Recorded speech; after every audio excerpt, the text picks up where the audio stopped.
Hello বন্ধুরা, কেমন আছো সবাই? আচ্ছা, আজকে তোমাদের একটা ভীষণ ইম্পর্ট্যান্ট কথা বলবো।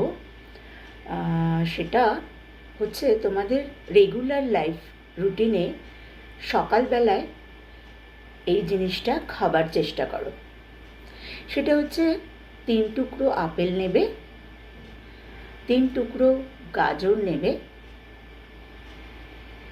আর 3 টুকরো বিটরুট নেবে। নিয়ে ভালো করে একটা জুস বানাও। প্রথমে পেস্ট করে নাও, পেস্ট থেকে সেই জুসটা বার করে নাও। বার করে জুসটা খাও ব্রেকফাস্টের টাইমে। ভীষণ ভীষণ ভালো উপকার পাবে বন্ধুরা, করেই দেখো। অ্যান্টি এজিংয়ের যে সমস্যা, এজিংগুলো চলে যাবে, এজিং আসবে না, এজ মার্কসগুলো আসবে না খুব তাড়াতাড়ি।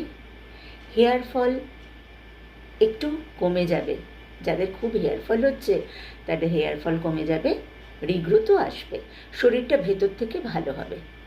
করেই দেখো, আর লাইক শেয়ার কমেন্ট করে দিও। Thank you.